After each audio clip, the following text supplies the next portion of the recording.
Welcome to MP-IDSA podcast.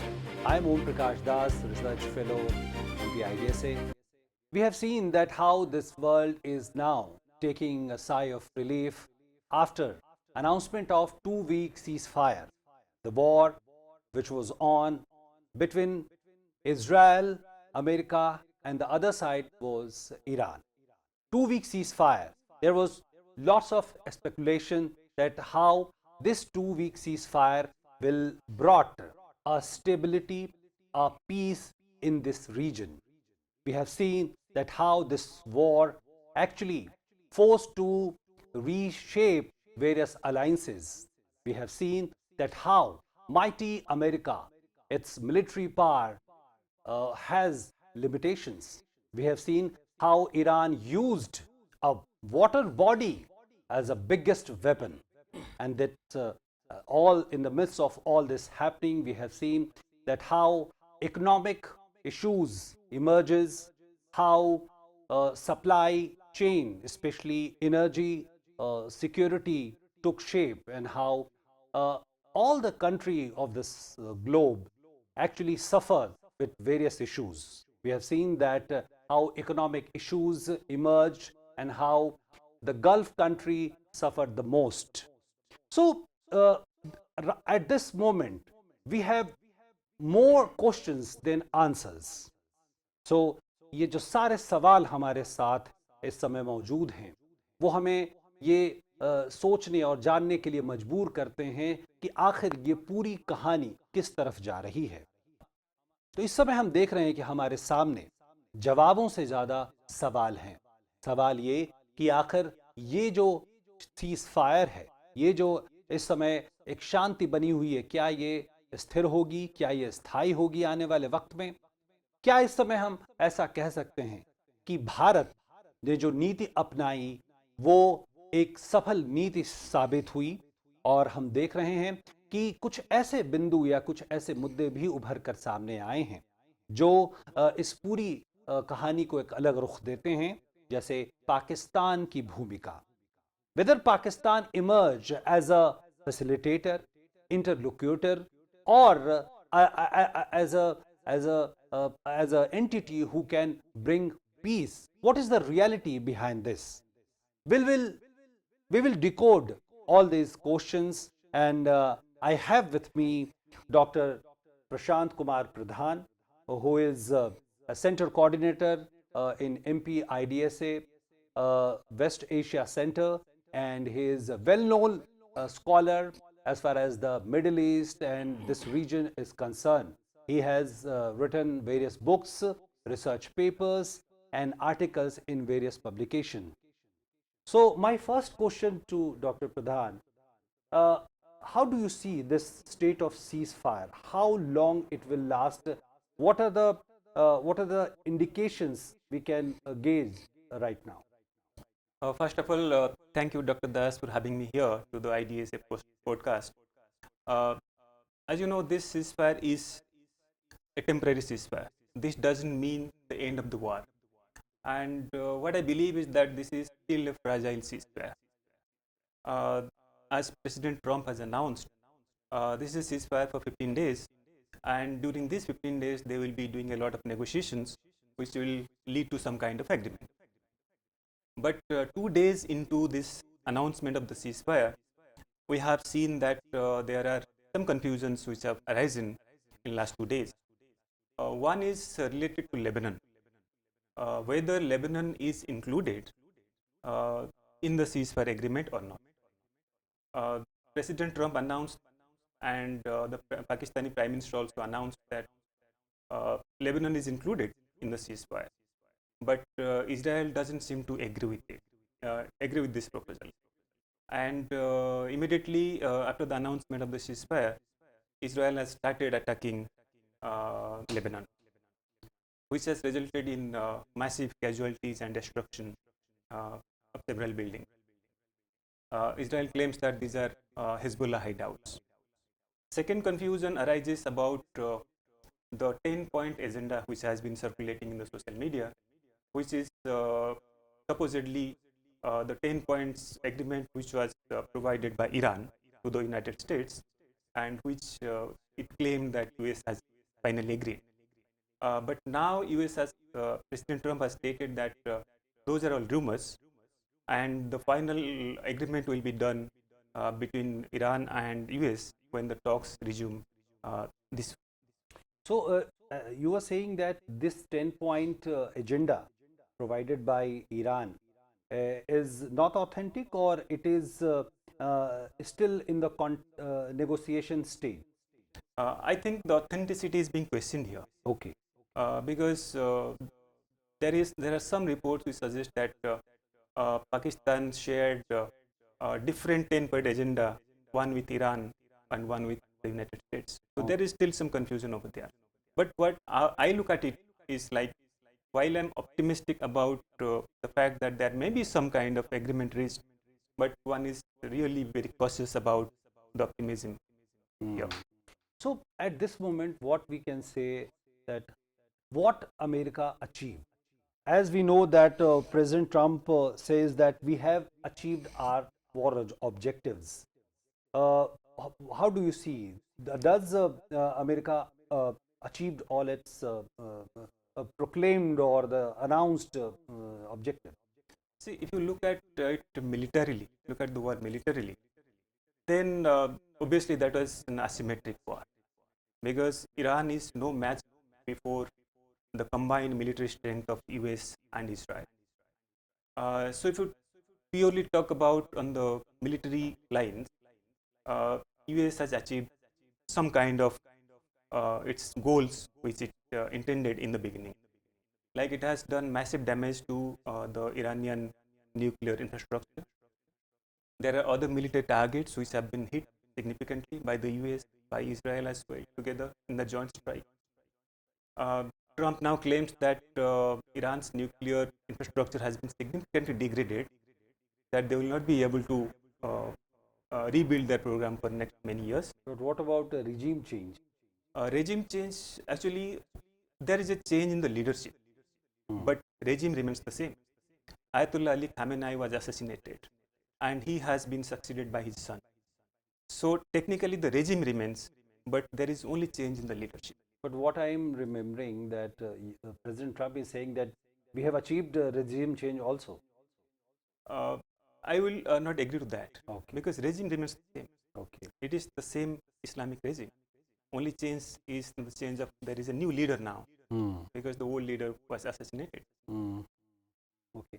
So at this moment, as you already said, that Israel is not looking this scenario in the same through the same lens as US and Iran is looking this situation.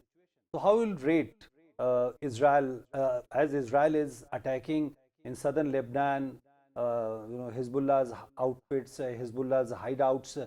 So how will see? See, if you look at Israel's security challenges, for Israel, the security threat challenges emanating from the South Lebanon, from Hezbollah, is massive. So as much as Iran is a long-term threat for Israel in terms of nuclear power, nuclear weapon, having a nuclear weapon, Hezbollah is a serious threat as well, because it has been fighting with Israel since Hezbollah against Hezbollah since last more than 2 years, ever since the Hamas attack on Israel happened. So I think Israel has taken Hezbollah seriously this time, and it believes that this is the right time or right opportunity for Israel to decimate all the leadership, top leadership, their weapons and their hideouts.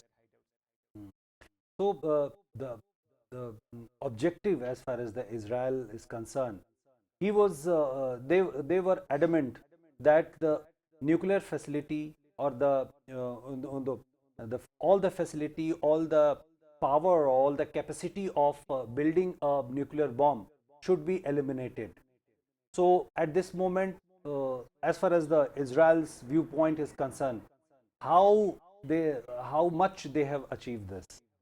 I think in the war that lasted for 37 days, Israel has achieved militarily quite a lot in terms of destroying their military capabilities, particularly their nuclear installations, the missile launching sites which are used by the IRGC and many other military installations as well, that Iranian Navy as well.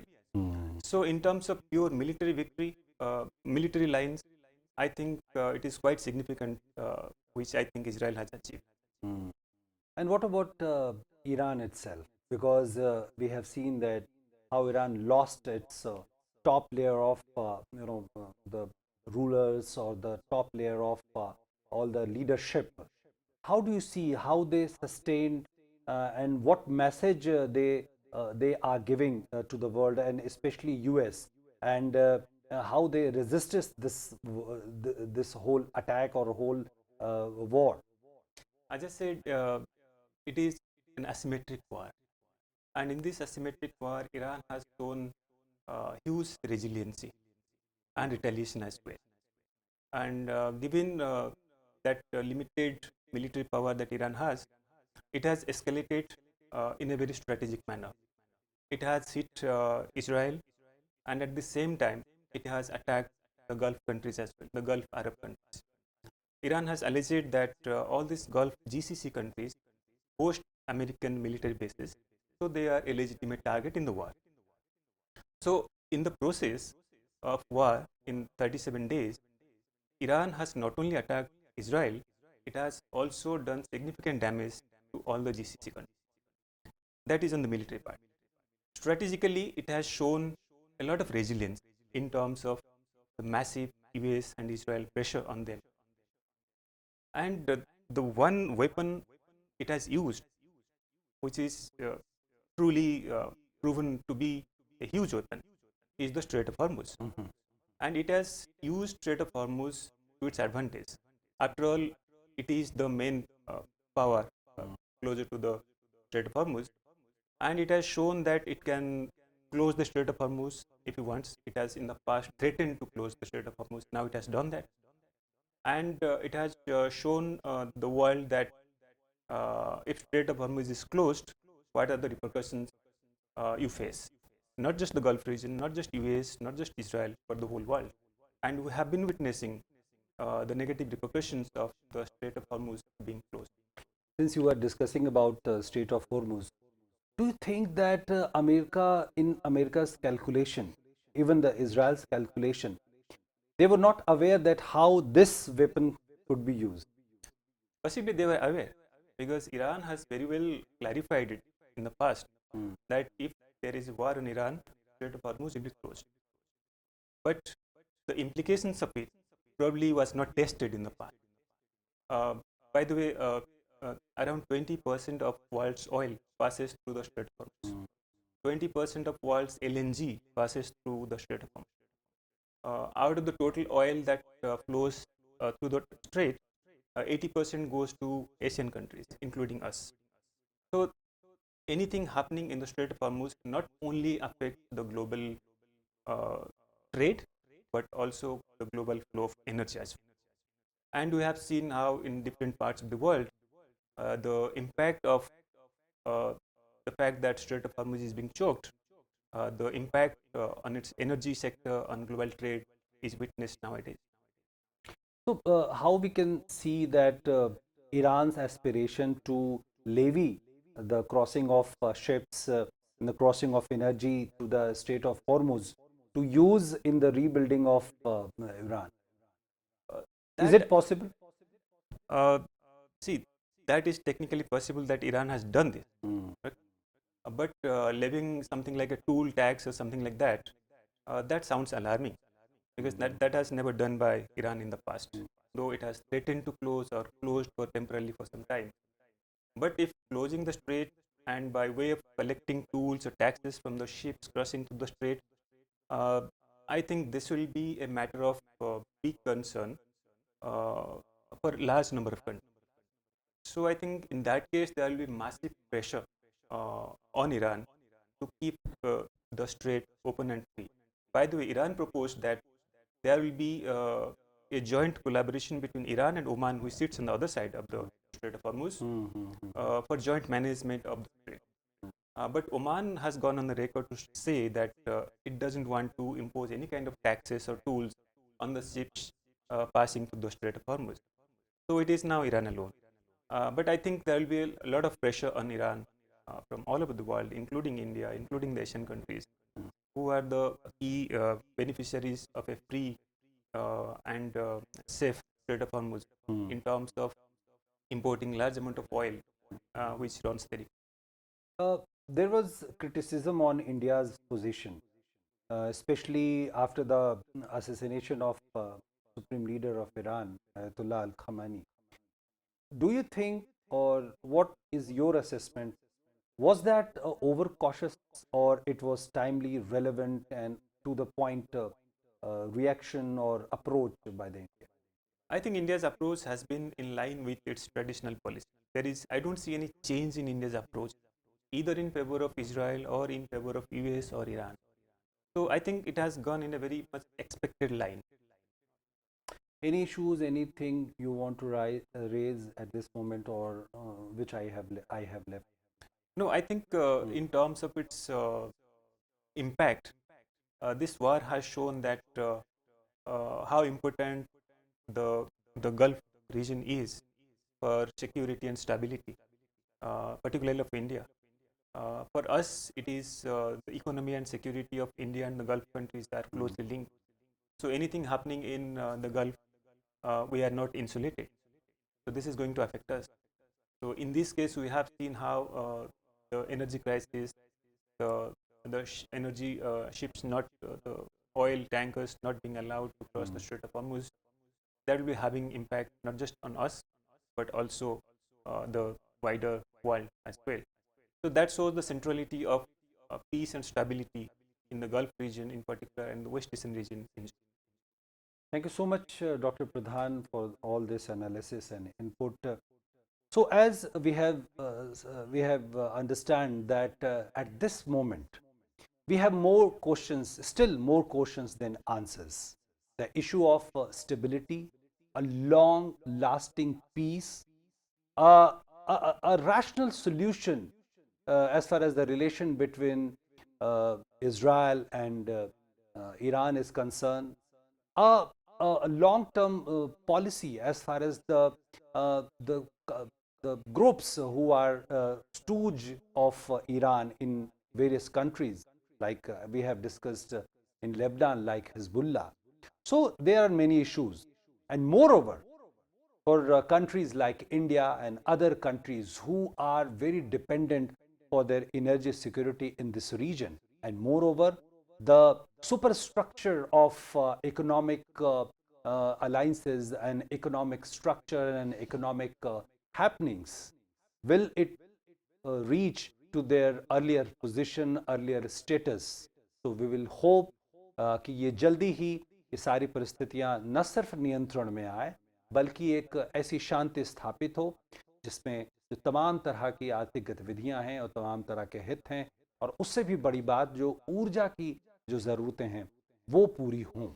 तो निश्चित तौर पर ये हम कह सकते हैं कि ये मुद्दा अभी इस पे नज़र रहेगी, पूरी दुनिया की नज़र रहेगी, और भारत की जो नीति रही है कि युद्ध से नहीं बल्कि बातचीत से और सौहार्द से इस मुद्दे को हल किया जाए और तमाम जो सारे स्टेक होल्डर्स हैं उनको संतुष्ट किया जा सके।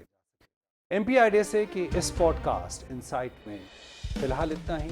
फिर मुलाकात होगी किसी और मुद्दे और विशेषज्ञ के साथ। नमस्कार।